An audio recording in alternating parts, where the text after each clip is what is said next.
नमस्कार मो मानसी एमएम्स किचन को मो समस्त को स्वागत करुछि। आज हमर पराठा वीक रो थर्ड डे मो आज तैयारी करिया पय जाउछि पालंग परोटा। ताले चलंतु देखिबा एति पय मो कोन कोन सब सामग्री लेछि। पालंग परोटा पय मु नेछि 200 ग्राम बा 2 कप अटा। एथरे हमें 2 चम्मच बेसन देबा। बेसन आपनकर इच्छा अनुसार देबे। जदि खाली अटारे करबा को चाहिबे ताले बेसन न देले मध्य चलिबो। एबे एथरे गोटे छोटो चम्मच जुआनी, गोटे छोटो चम्मच गोटा जीरा, स्वाद अनुसार लूण, गोटे चम्मच रिफाइन तेल,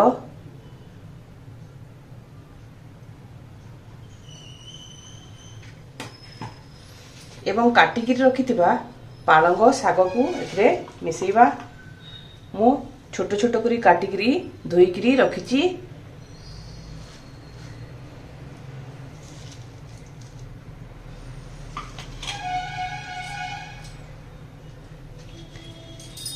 एबे सब को हमें भल भाबे चकटी नेबा। आमे प्रथम रु पानी देबा नहीं, काहेकि ना सागर हमर पानी बाहरी थाए। जदि दरकार पड़िवो ताहले पछे आमे अल्प अल्प पानी देबा।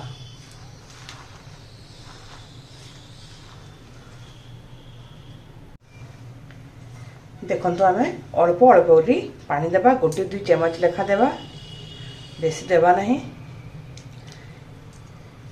काहेकि ना हमर पालंग सागरु पानी बाहरी थाए। आ आमे ई ओटा को पूरा टाण करी चकटिबा। किछि समय रहिला परे एटा आपे नरम हे जिवो।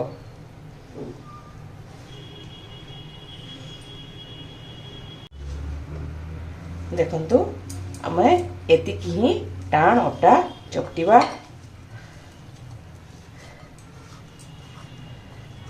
आ नरम करिबानी।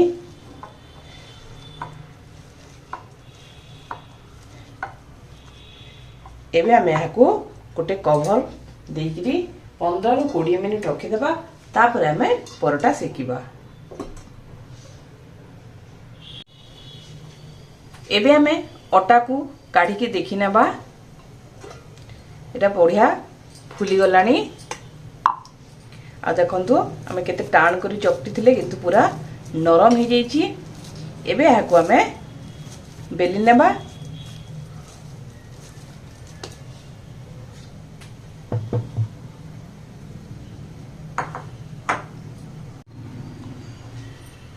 प्रथमे आमे बेलना पटारे टिके अटा देबा।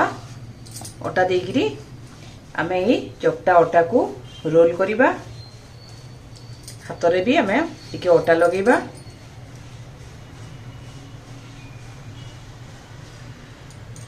एबे हाको आमे गुळा तयारी करिबा।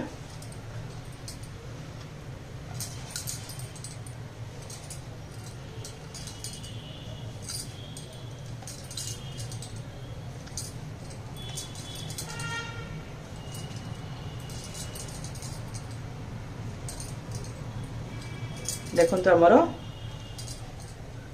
8टा परोटा 7टा हेची। आ गोटे छोटो साइज रो गोळा हेची। ई सब को आमे गोल गोल करनेबा। प्रथमे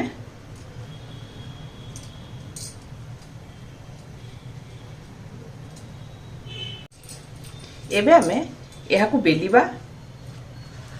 अटा दे देबा टिके भलो भाबे।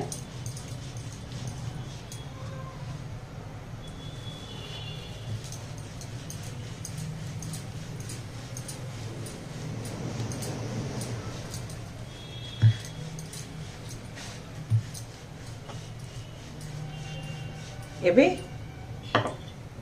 आमे या ऊपर टिके तेल लगेबा। आपण माने चाहिले घियो मध्य लगै परिबे। जदि आपण माने बेसी तेल खाइबा को इच्छा करंतिनी ताहले खाली गोल गोल रुटी परी बेली मध्य सेकी परिबे। अल्प टिके तेल देइकरी मु परोटा शेप रो करूची, 3 कोणिया शेप।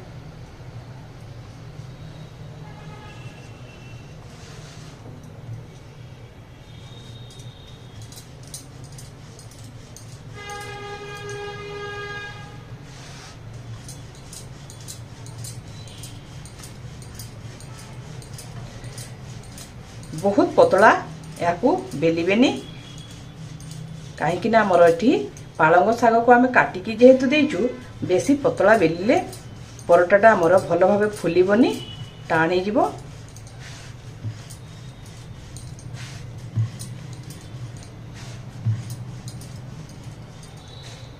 देखंतु हो आमर एबे परोटाटा एपरी भावे आमे सबु परोटा को बेली नेबा। प्रथमे एबे आमे परोटा को सेकिबा। मु गैस रे गोटे लोहा तावा नहीं बसैची। तावा भल भावे गरम हो गला परे सेते आमे परोटा को पकेबा।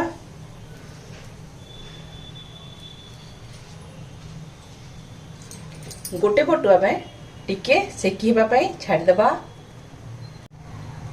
गोटे पटु टिके सेकी ही गला परे आमे हाकु उल्टै देबा। एबे आमे एथरे रिफाइन तेल देबा।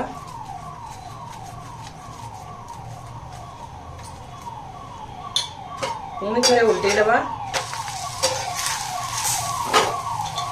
आर पटे मध्ये आमे टिके रिफाइन तेल देबा। आपण माने चाहिले बटर किंबा घिओ रे मध्ये सेकी पारिबे परोटा। एबे आमे दुई पटु पूरा लाल हेबा पर्यंत परोटा को सेकी नेबा।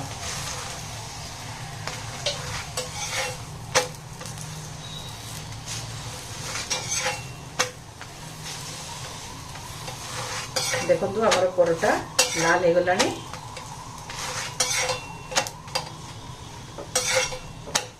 एबे आमे याको काढी नेबा और एपरी भाबे आमे बाकी सब परोटा को मध्य सेकी नेबा।